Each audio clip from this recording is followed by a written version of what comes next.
5. Wandering and Wondering. Misty Mountain Hop, 4 Sticks. When Percy's feet first hit the groove of Led Zeppelin's fourth album's second side, he finds himself back in the mundane world. He has returned from the realm of living myths and Gnostic visions, his wanderlust unabated.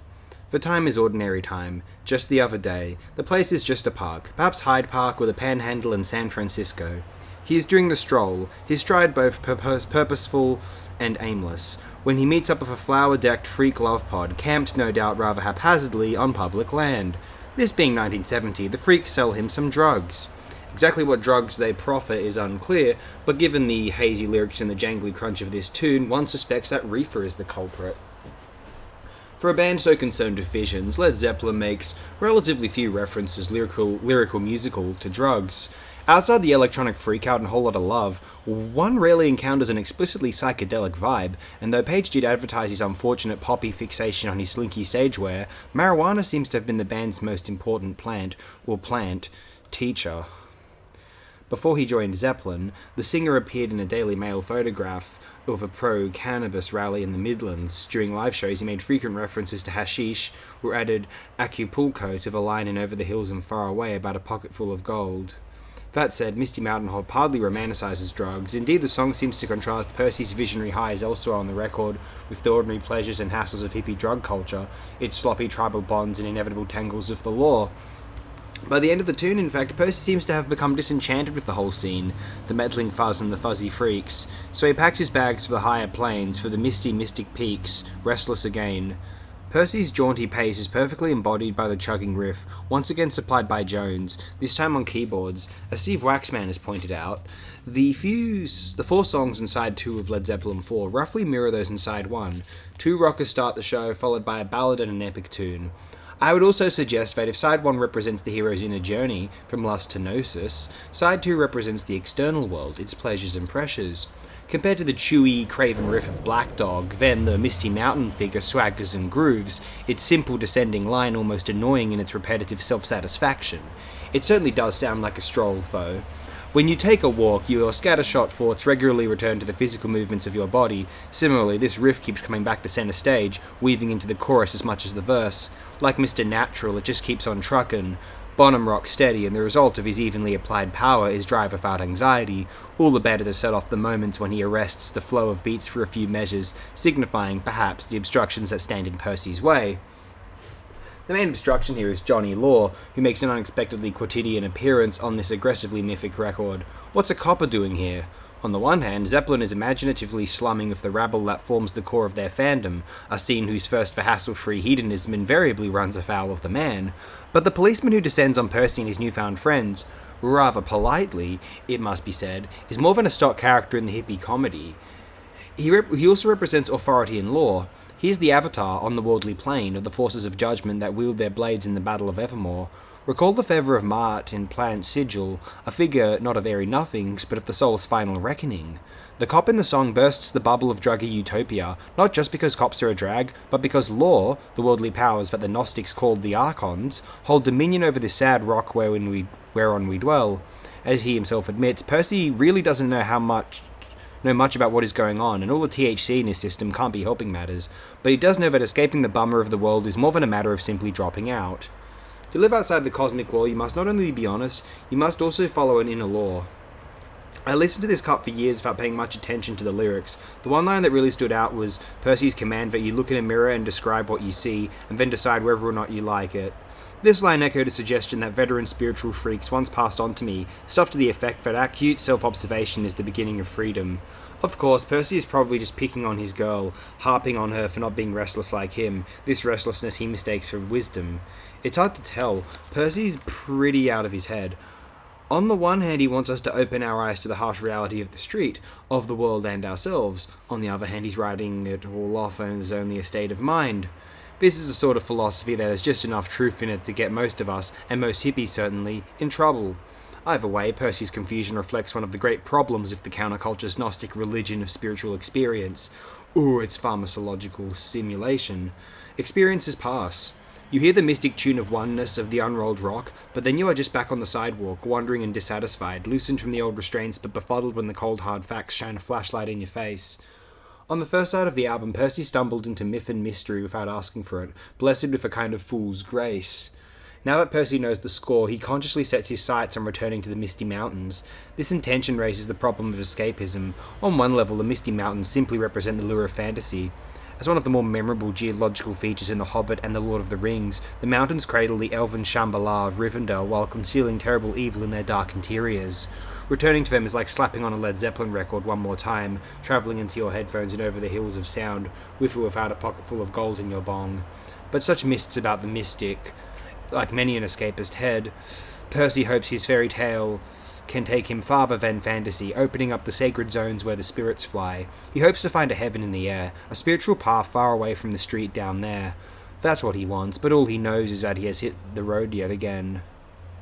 His only hope lies in the line from the Fellowship of the Ring, still occasionally glimpsed on the bumpers of dilapidated VW vans, whose relevance on this record lies in the full couplet. All that is gold does not glitter, not all those who wander are lost.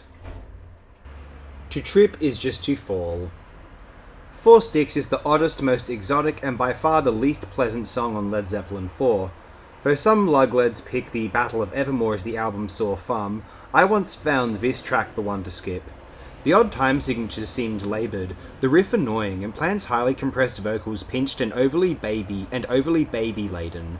Particularly unnerving was the wheezy moog solo that Jones whips out 3 minutes into the song.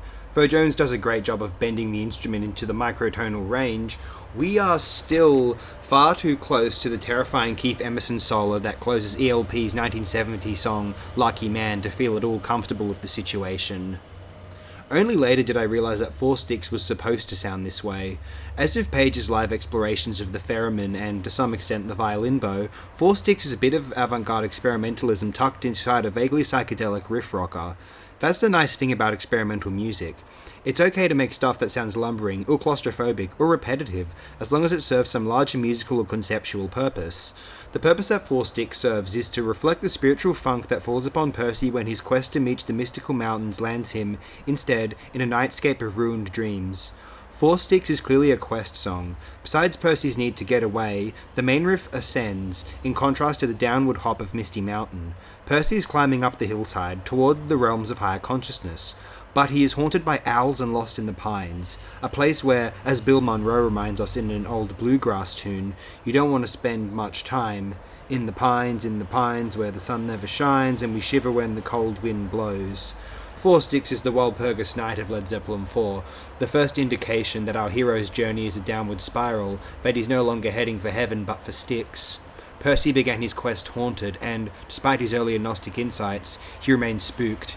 He cannot integrate his experience but keeps hungering for more. Excuse me. Besides the night fowl and the uncanny trees, he's got a red river coursing through his head, an image that recalls the crimson spectre that lodged in his skull during Black Dog. The paperback fantasies that once kept him going no longer pack a charge, as shields and lore collapse before the stomping boots of contemporary violence. Emotionally, he's a wreck. Instead of finding a pot of gold, Percy discovers what Chuck Eddy calls the treadmill at the end of the rainbow. Though he wants to get away from his baby, he spends the whole song crying after her. Most of the time he can't even understand what Plant is singing, since his vocals sound like they have been compressed through a metal sieve at the end of a garden hose. It doesn't matter much though. Like so much of this record, Four Sticks tells its story with sound more than words. Plant's most emotional moments occur during the wordless melisma of the outro, where we hear him moaning like the pines, or a cat in heat, or a Bedouin witch. The title of the song also refers directly to the music.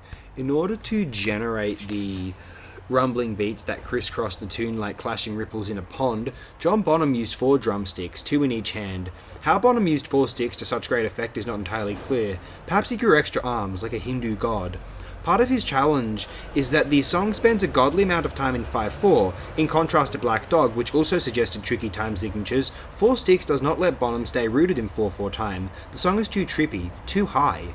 One does not get the sense that Bonham particularly enjoys rising to this challenge, but any questions about his skill set are shoved aside at the end of the tune when, immediately following Percy's final verse, he starts challenging the already challenging beat, adding ornery accents and mean polyrhythmic flourishes.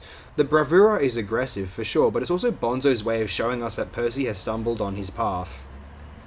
The most important thematic element of Four Sticks is its hidden exotica, its sneaky turn to the east. Plant has said that the song was intended to have a raga vibe, and his flamboyant wailings at the end of the song clearly reference Arabic and Indian vocal styles.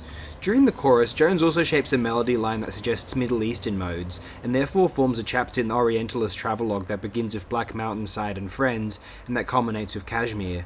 During Jones's Moog solo, you can feel the sun of Kashmir beating down on your face, the microtones now revealed as a tip of the hat to non-European intonation. Final proof of this covert Orientalism lies in the fact that, in 1972, when Page and Plant made some recordings of the Bombay Symphony Orchestra, they decided to work on Four Sticks along with Friends. That said, listening to Four Sticks hardly conjures for sandalwood fumes of Black Mountainside or Kashmir. Here Zeppelin have swallowed their none-such explorer leanings as so much that you barely hear them. Part of this resistance lies in the band's strong convictions about what constitutes musical authenticity, especially once you go international. Like so many musicians in the 1960s, Page, Plant and Jones listened beyond their borders, but though Page loved Ravi Shankar and bought a sitar well before George Harrison, he thought that playing the instrument on record would be lame, a quick gimmick. As Susan Fast explains, Zeppelin sought authenticity not in exotic instrumentals but in engaging the music, as modes and styles that might be integrated into the band's organic collage.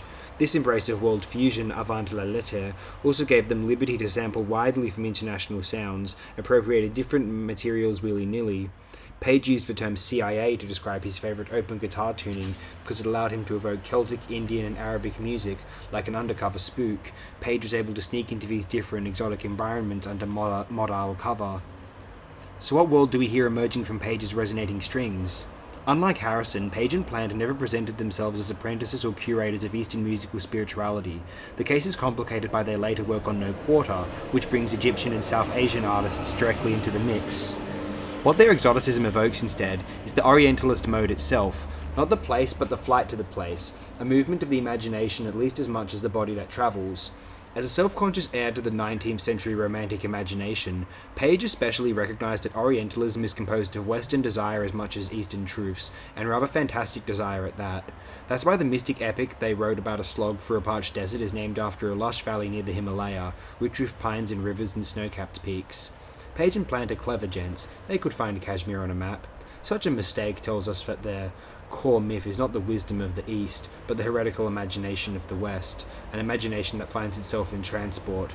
This imaginal journey might take the form of a climb to the peak of Kanchenjunga, or a hookah stuffed with Moroccan hash, or the armchair travel of the book or gramophone.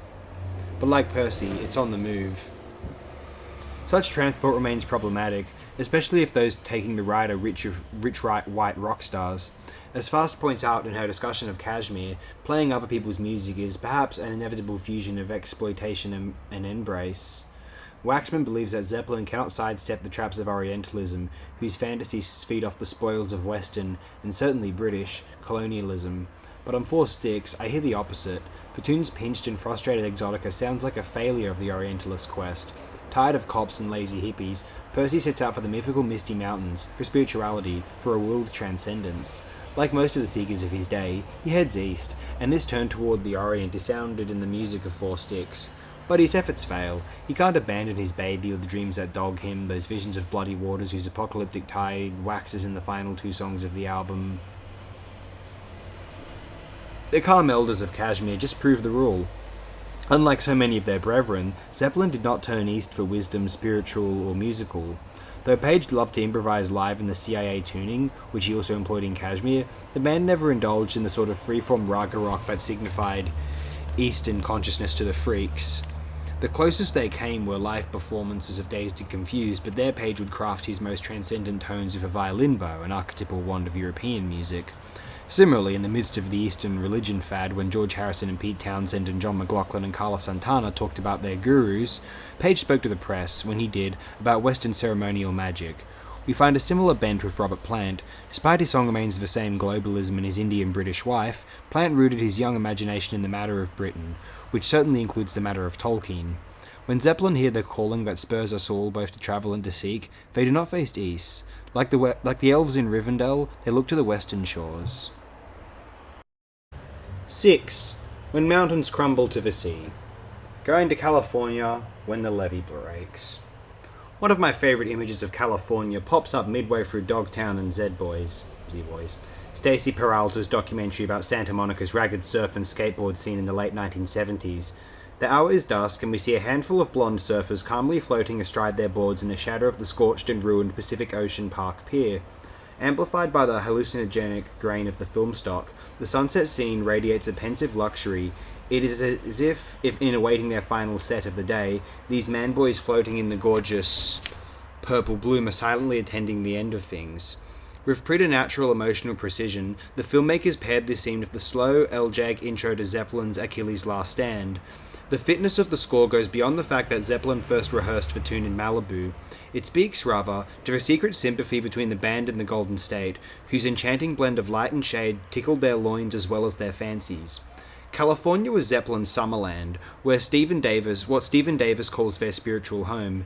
Meeting in Los Angeles at the start of their triumphant first American tour, the band made a splash in the local rock and groupie scene before they had played a note. Though some consider the tour's watershed gig a Boston Tea Party performance, Page believed that their Fillmore West run, which Grant also saw as key, was the one where they'd really broken through. It was just bang. The band wanted to win America, but they especially wanted to win California. It is not for nothing that the 1972 live show released in 2003 was recorded in LA and Long Beach and named How the West Was Won. California held a particularly strong spell over Plant, whose fanboy obsessions had already switched from Chicago blues to West Coast folk rock by the time he met Page. In early interviews, Plant talks incessantly about Arthur Lee and love, and though Page did not entirely share Plant's enthusiasm for scruffy sunshine pop, California sounds had an important influence on the band's acoustic material, especially on Led Zeppelin 3. Excuse me. According to Plant, their goal at the Bronwyn Earl sessions was to get your actual Californian Marin County blues. Going to California is their most explicit tune in this vein, a direct homage to Joni Mitchell, whose own California Ode was also released in 1971. But though Page and Plant both idolized Mitchell, she by no means exhausts the identity of the guitar-playing queen who presides over the song. Plant was taken with California not just because he dug the bands, but because he was drawn, like any self-respecting fuzzy-headed hippie, toward myth. And California was major 20th century myth, especially to fuzzy-headed hippies. But what sort of myth? One answer lies in Plant's image of the Children of the Sun, which also happens to be the name of a remarkable 1998 proto-hippie history by an Ojai-based organic farmer and raw food enthusiast named Gordon Kennedy. With photographs and bios, Kennedy directly traces the West Coast hippie to a number of dropout movements in late 19th century Germany, including the Naturmenschen, Natural People, Wandervogel, migrant birds/free spirits, who espouse natural lifestyles, including nudism, vegetarianism, and mystic naturopathy. The hippies thus emerged from the same underground stream of neo-pagan romanticism that marked modern occultists like Madame Blavatsky, Rudolf Steiner, and Crowley. Blavatsky, who co-founded the Theosophical Society, even believed that the next stage of the human race would evolve on the west coast of America, where the local devas were strong. The image of the sun radiates through this modern stream of nature mysticism. Owners of the classic Rider-Waite tarot deck can catch the vibe by meditating on the image for the sun trump, which pictures a bronzed and naked child with flowers in her hair, riding a white horse, or possibly Pace Plant, a white mare. This major arcanum card anticipates the countercultural adoration of children, their supposed free play and spontaneous pleasures, their innocence in the midst of experience. California was a perfect home for such sentiments, because California has long hosted a youth-oriented culture in many ways indistinguishable from a solar cult. From fruit crate art to surf music to Baywatch, the sun stands as a central icon of the state's material bounty, ripening grapes and teen flesh alike. This mytho-poetic blaze is particularly intense in Southern California. Indeed, it seems hardly accidental that Plant was in Los Angeles when he proclaimed himself a golden god. In going to California, Plant implies that an entire generation of golden gods is awakening, like the creepy blonde tykes in Village of the Damned. Despite the mellow vibe, in other words, Percy finds himself in an apocalyptic landscape. The mountains are quaking, while the skies are grey with smog or some other dystopian dust. The oceans bleed Armageddon red, as if the red river that coursed through Percy's head in 4 sticks has reached her final shore. Or did some darker deed the multitudinous seas incarnadine? Either way, we face a darkening of the light, what Jack Kerouac called, in a description of 1950s San Francisco, the late afternoon of time. California's failure as a promised land flips over in the collective imagination into a tragic landscape of riots and mudslides and Blade Runner dystopias.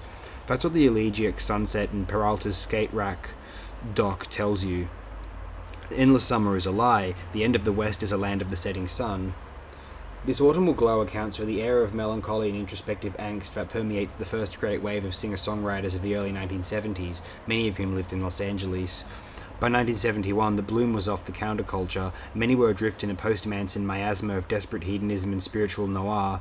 Going to California both participates in and prophesizes this confessional mode, even as it remains within the mythic framework of Percy's quest for the ideal woman, a quest now winding to a close. When Going to California opens, Percy is back in the world.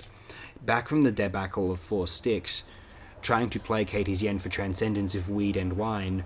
Once again, he is unsatisfied with his partner, who may or may not be the same woman that has irked him since Black Dog. If so, she has the patience of Job. But Percy's heart still can't get its fill, so having given up this spiritual quest, he succumbs to the siren call of California girls. And as the song progresses, it becomes clear to him finally that the queen he seeks is nothing more or less than a myth. In both sequence and sound, Going to California echoes the Battle of Evermore, both of which emerged from what Page calls a late-night guitar twiddle at Headley Grange. The 2 ballads both come third on their respective sides, and both share instrumentation, especially Jones's chiming mandolin. But in accordance with the more worldly orientation of side 2, California is a more down-to-earth affair. There is still a mythic dimension to the queen here. Her lack of a king suggests the virgin huntress Artemis, or perhaps Isis, the weeping consort of the dead Osiris. But now the queen is an actual woman, and Percy's unquenchable desire reveals itself for what it is, an erotic trap. When he sings the ridiculous line about the white mare and the footsteps of dawn, he is not, as you might think, making fun of early Mark Bolan. He is mocking his own soft-focus sentiment. He knows that he has been trawling for a figment, for an idealized figure who has never been born. That's a fairly banal bit of human psychology, of course, but hey, Percy's just a kid. The deeper question concerns the function of mythic forces in our love lives. Are the fantasies that compel the spell of desire simply illusions, or does that magic madness allow us to encounter another order of presences, celestial powers that we vainly attempt to draw into the human comedy of romance and rutting? Percy doesn't know. He just knows it's hard. California is certainly an appropriate place for Percy's realization, given that the place is named after a mythical island of Amazons described in a 16th century Spanish romance as a land ruled by the gorgeous queen Khalifa, definitely a queen without a king.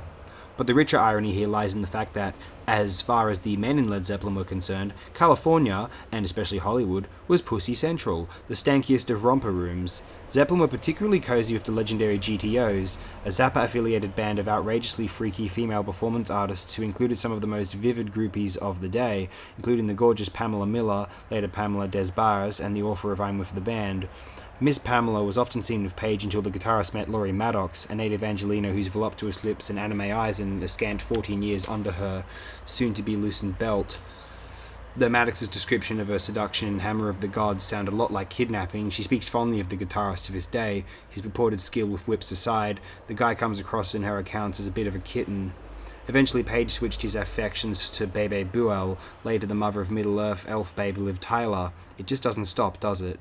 A catfight between Maddox and Buell may have occurred. In 1974, Page described a recent LA groupie feud as getting down to razor blade sandwiches. How does one square the romantic longing of going to California with razor blade sandwiches, not to mention statutory rape? The answer depends in part on how we integrate biography of art, especially when biography veers toward the vile, or at least the cheesy.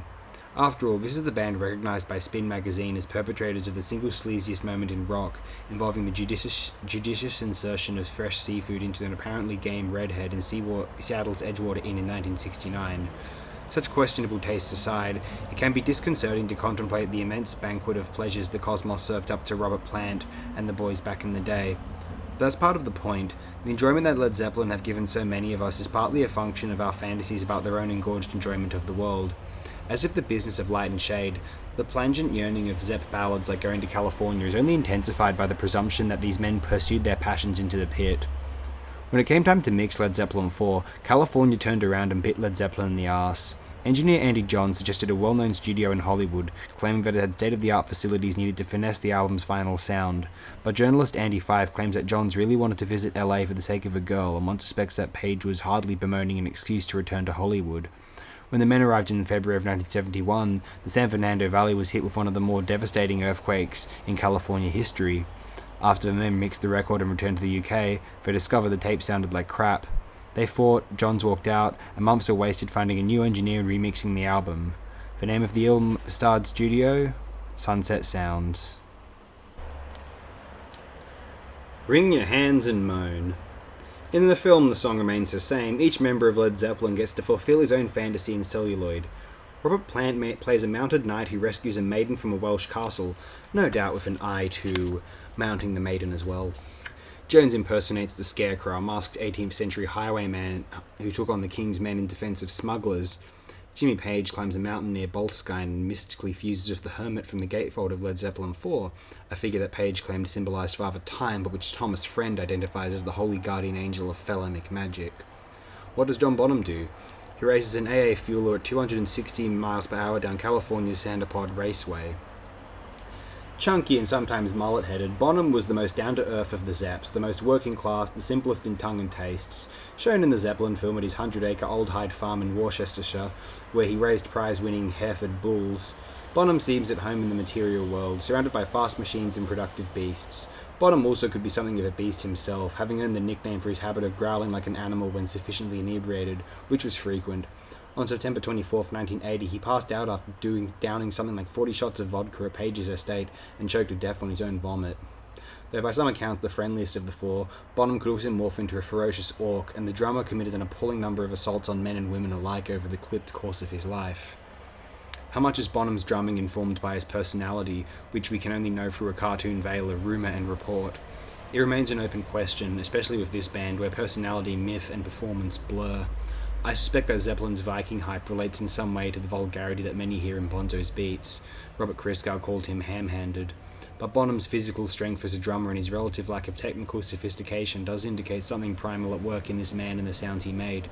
Though a savvy drummer, his work is most essentially characterized by his barely restrained power, by his ability to smack a drumhead with enough force and control to propel the sound waves into your skull with the crisp conviction of a grizzly bear swatting a hatchback.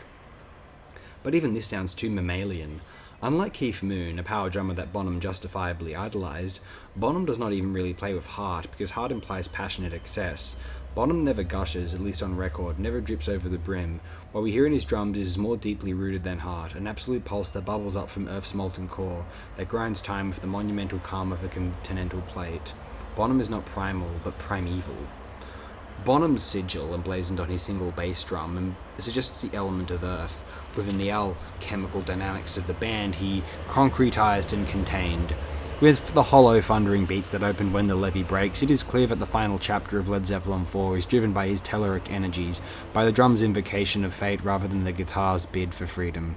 These beats are the molten core of rock grooves, a heaviness that flows, that lifts us up with a sinking feeling. The denouement of Led Zeppelin 4 is not some misty peak, that came earlier, with Stairway to Heaven. Instead we fall away from myth and return to the root, to matter, to a dirge of the earth. This is a song, after all, about an ecological disaster, about the triumph of the elements over our pathetic attempts at control. If there is a lady in this song, it is Dame Nature, and she's got more cataclysmic things to think about now than Robert Plant's latest roll in the hay. As a blues number, Levy returns to the root in another sense as well, not because the blues are somehow closer to nature, but because British musicians of Zeppelin's generation considered the blues to be the source. The genealogy of rock and roll is more complex than this, of course, but under the rootless conditions of modernity, we often choose our ancestors, and for a number of reasons, noble and not, British rockers chose black American blues musicians. Revisionist blues is also where Zeppelin first came together musically. As their blistering early bootlegs show, blues helped the band discover the volcanic energies that they would later refine and arrange into their unique combo work. Robert Christgau points out that Zepp's blues recastings generally sound at once oddly cerebral and almost parodic in their overstatement. But with Levy, he notes, the band simultaneously transcends these peculiarities and fully realizes them, creating a song that really sounds like a blues, even as it crescendos it like a symphony. When the Levee Breaks is Zeppelin's definitive blues song on record, it puts the vision into revisionism. As practitioners of white Brit blues go, however, Zeppelin has a particularly vexed relationship with the genre. The issue is appropriation, specifically the band's refusal, ultimately costly, to give much credit to the blues musicians whose lyrics and licks they lifted. In rehearsal and on stage, Plant freely drew from the blues canon, and he honestly seemed to believe that these songs in turn had emerged from some collective well of folk memory that welcomed all comers. Given the way the early American music that early American music was repackaged for young consumers during the folk and blues boom of the early 1960s, this was not an unreasonable assumption. But intention is not really part of the controversy. With cuts like Bring It On Home, which smears on blackface even as the trumpet's white moves, Zeppelin reignited a racial narrative that goes back to Elvis. White popularizers get rich off of the backs of American blacks.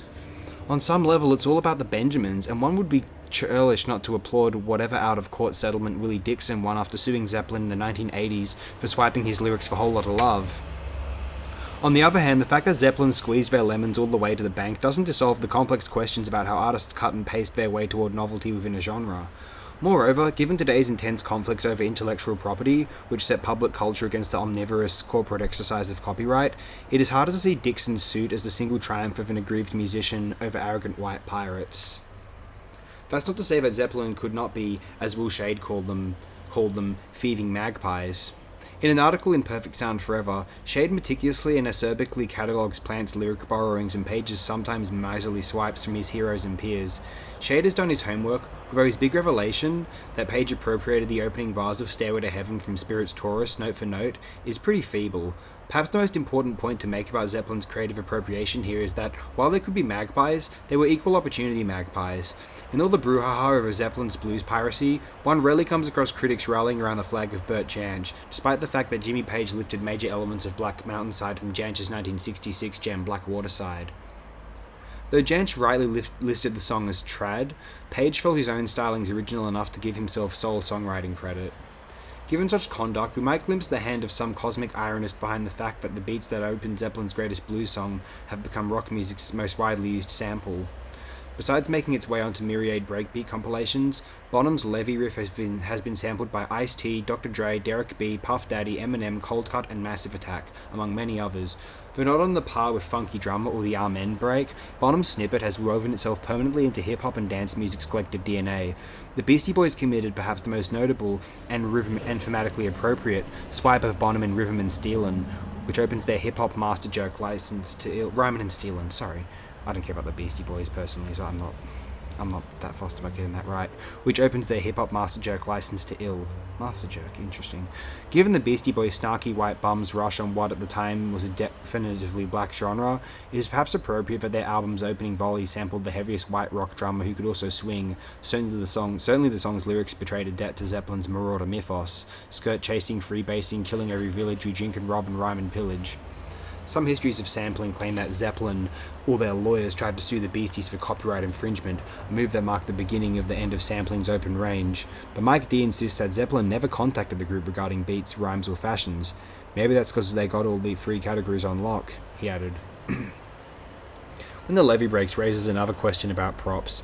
Why, given the historic parsimony in the matter, does Zeppelin credit the song to Memphis Minnie as well as to all four members of the band? Minnie wrote and recorded When the Levee Breaks with her husband Kansas Joe McCoy in 1929, shortly before the guitar-playing couple migrated from Tennessee to Chicago. Admittedly, though Zeppelin's music is entirely different, Plant does retain most of the original verses. But I think greater significance lies in this invocation of Minnie at the close of Led Zeppelin 4. For though Minnie's original recording of the tune sounds pretty quaint, the woman who performed it was a powerhouse, a bridge between the country blues of the Delta and Chicago's urban groups, as well as a link to the classic female blues singers of the 1920s. Minnie was an early architect of the post-war Chicago sound. With her guitar combos, Minnie always played lead, and her intricate finger-picking won her many a showdown. But her most visionary move was to strap on an electric guitar, picking up the instrument at least a year before Muddy Waters. Minnie's electric playing was never recorded, but if a 1943 column by Langston Hughes is to be believed, she was fierce, worlds away from the clean sound of Charlie Christian or the supper club stuff she recorded as part of Lester Melrose's self-consciously sophisticated Bluebird roster. Memphis Minnie sits on top of the icebox at the 230 Club in Chicago and beats out blues on an electric guitar. The electric guitar is very loud, science having magnified all its softness away. Memphis Minnie sings through a microphone and her voice, hard and strong anyhow for a little woman's, is made harder and stronger by scientific sound. The singing, the electric guitar, and the drums are so hard and so loud, amplified as they are by General Electric on top of the icebox, that sometimes the voice, the words, and melody get lost under sheer noise, leaving only the rhythm to come through clear. The rhythm fills the 230 Club with a deep and dusky heartbeat that overrides all modern amplification. The rhythm is as old as Minnie's most remote ancestor. Despite this invocation of the old ones, Hughes winds up emphasizing the industrial scale of Minnie's sound, a musical version of electric welders plus a rolling mill. His description helps us hear what Big Bill Brunzi meant when he said that Minnie played like a man, but it's probably more accurate to say that she played like an ancestor. Evoking rural moods with modern machines, Minnie birthed a new ghost world of electric sound. I don't know what Robert Plant or Jimmy Page felt about Memphis Minnie, but I still hear their version of When the Levee Breaks with its deliriously processed guitar and vocals as an homage to a blues musician with whose own ferocious electric spirit was never interred on wax. But Minnie was more than an honoured musician. She was an honoured female musician, one as powerful and important to Led Zeppelin 4 as Joni Mitchell or Sandy Denny, albeit from an ancestral remove. The presence of these three women should hardly be considered accidental on an album devoted to the search for the lady, especially in an oeuvre as basically hairy as Zeppelin's. They are all figures of power as well. Denny commands soldiers of her extraordinary voice, Mitchell eludes the grasp of kings and Percy alike, Minnie co-authors the heaviest song on the disc. Rather than serve as avatars for some nebulous feminine current, these women, these peers, are a de facto rejoinder to Percy's goofy idealism, which by this point has led him to the brink. Some have heard this Zeppelin performance as an expression of sexual anxiety, claiming that the broken dam is one of the central symbolic fears of the proto-fascist imagination. Joy Press and Simon Reynolds ask if this tour de force of Doomsday Boogie is not in fact an allegory of the fear of feminine engulfment, elevated to a histrionic pitch of cosmic dread. Certainly we can hear the engulfment Press and Reynolds describe. Levy features one of the most ceaseless riffs of any Zeppelin song, a grinding dirge interrupted only by the cycling guitar figure of the bridge, which serves as Percy's last stab at pop transcendence. But each time we return to the core 12 bars, the relentless undertow gets thicker and weirder and darker. Guitars, vocals, and harmonica are subjected to heavy phase, creating a swirling whirlpool of sound that Page and John's intensify of stereo pans, backwards guitar, backwards echo, and other tricks used as stabilizing effects can only truly be appreciated with headphones and a brain full of smoke. The effect of all this scientific sound is indeed to engulf the listener, as the boundaries defining and separating instruments and voice begin to dissolve into a vortex, an experience that Page once described, in a discussion of related echo effects, as sucking you into the source. But is this feminine engulfment? The idea, I suppose, is that the well-bounded masculine ego that Zeppelin supposedly represents can be threatened or smothered by female eros. But Percy has spent the whole album looking for transcendence through the lady. He wants to be obliterated in her. And it doesn't make much psychological sense to sing a song written by a woman to express your fear of woman's power. Zeppelin doesn't have that kind of irony. So while I do hear the water surging and sucking through this Doomsday Boogie, that's what I think they are. Waters. Sometimes a jelly roll is just a jelly roll and a broken levee is just a broken levee. Led Zeppelin 4 ends in the element of water, in a flood of analog waves. Besides, while brown shirts may quake at the notion of a broken dam, a broken levee has a far more concentrated meaning, especially to blues hounds like Zeppelin.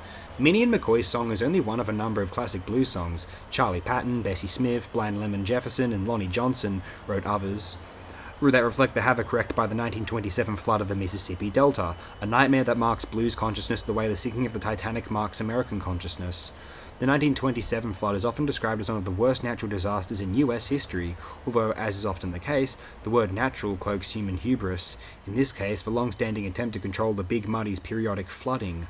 To achieve this lofty goal, engineers corralled the river into a single channel defined by thousands of miles of even earthen ridges, some the height of four-story houses. Sheltered by these levees, the rich alluvial lowlands of the delta came to host black tenant farmers, as well as levee camps, rough and licentious tent villages, perfect for brutalized laborers, whores, and the occasional traveling bluesman. In early 1927, heavy rains swelled the river to towering heights before the waters burst through, ultimately flooding an area the size of Connecticut.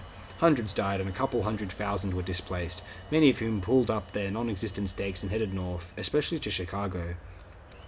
As with the Titanic, the Delta flood took on biblical proportions in its retelling. Even today, as the historical memory fades to a dew, the event carries the force of judgment, making its most powerful recent appearance in Bob Dylan's High Water, a flooded desolation row that appears in on 2001's Love and Theft. Dylan wrote the song for Charlie Patton, a Delta resident who recorded the most powerful of the original Broken Levee blues, and one of the most relevant to Percy's plight here at the close. Over both sides of a 78 recorded in 1929, the growling singer abandons his flooded home for other towns in Mississippi and Alabama, only to discover that the waters have already reached his destination. Rosedale, Greenville, Vicksburg, Blytheville, Marion City. As the floodwaters spread, the singer's attempt to escape grows ever more pointless. Though Patton never loses his documentary grit, the monstrosity of the event opens up a universal dimension to the story, a space of homelessness and loss that none of us can hope to flee, although we must make the attempt. The final line is as desolate as anything in Kafka or Beckett, and much less funny. I couldn't see nobody's home, wasn't no one to be found. Even the famous and hedonistic millionaires in Led Zeppelin came to know such desolation in their lives, although I suspect they encountered scant hints of it in the early 1970s. For his part, though, Percy has reached the end of the groove.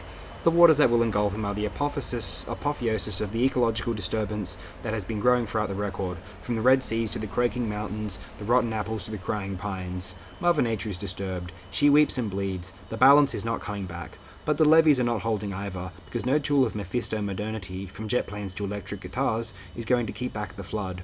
We are all just apprentices of this sorcerous civilization. Just listen to the scientific sounds that swamp Percy's voice at the close of the song. Technology drowns us all. Percy knows he is a mountain man, a spiritual being, and he still wants to climb those paths straight and high. But now he is sinking, and the hill country is barred, and the mountains have washed away. At last he realizes what a fool he has been. Throughout all his fruitless searching and cruel dissatisfaction, he has had a good woman and a happy home. He has failed the Joseph Campbell monomyth. He is not a hero, he is a cad. But it's too fucking late, as Chuck Eddy has it. You should have thought about that before we left home. Percy makes a final bid for Chicago, but we don't believe it, and neither does he. The waters are rising and he's going down. Like Don Giovanni at the close of the show, like the glaciers melting in the land of the ice and snow, like poor Bonzo dying on spooky Jimmy's bed, Percy is going down. We hear a strange little guitar flourish at the very end, like the bark of a shaggy dog with the rare green flash of sunset. Then silence swallows the winding road, and the spirit leaves and lifts into the air. 7. Coda. In the evening. The likes of Led Zeppelin will never again lumber across the landscape of pop consciousness. They were true rock dinosaurs, huge, vaguely malevolent wonders, possessing more force than forebrain, and yet feathered with the avian grace of the songbirds that are the distant genetic descendants of T-Rex and crew. Their likes will never come again, not just because Led Zeppelin was a unique fusion of unique talents, but because the environment they ruled is gone, leveled by any number of incoming asteroids. Punk rock, MTV, AIDS, skinny ties. Their environment was the early 1970s, an era marked by the slow fade of the counterculture's utopian hopes and expectations. The children of the sun became the wayward teens of sunset, as a revolutionary generation woke up to find itself a mass market and a ship of fools, as John Sinclair's guitar army became Jimmy Page's. The reason most revivals of the 1970s focus on Kish, Smiley Faces, Bell Bottoms, The Great Billy Jack, is because we still cannot take on this malaise, cannot breathe the air of dissipated dreams, of paranoia in retreat, of silent running. The surface of the decade was gaudy and groovy, but the depths were heavy, a heaviness you can hear in metal guitars, in the inky grooves of funk, and in the almost morbid introspection of singer-songwriters. Even the Carpenters can sound like a dirge. This sinking feeling lies behind much of the pop or culture that exploded during the early 1970s, the flowering of sects and gurus, the publishing boom in occult fantasy and metaphysical titles, and the diffusion of a vaguely pagan, vaguely druggy mysticism through the minds, arts, and lifestyles of a generation. This mythic turn partly represented a retreat from the real, but it also reflected the degree to which the 1960s had torn the lid off the unconscious and loosed its delirious contents into the popular mind and its commercial twin, popular media. Led Zeppelin, with their air of mastery and mystery, made records that fed this yen for power and enchantment, for hedonistic mystique. Their commercial success, like their savage reputation, was intrinsic to their glamour. In a way, it was not for the Beatles or the Stones. They had raided the top of the mountain and were engorging themselves like crowned and conquering kids. But this vulgar command was offset by the restlessness in their music, by Plant's rambling and Page's fretwork, by the band's genre-hopping and epic touring. Led Zeppelin were rock gods who staged their own Gotterdammerung, idols who painted themselves with twilight, and this pagan melancholy resolved their brute power into a more lasting and resonant chord. Like Beowulf or Moby Dick, Led Zeppelin 4 sounds the tragic notes of its times, and of others, the cry for passage that echoes through all sagas of the unredeemed.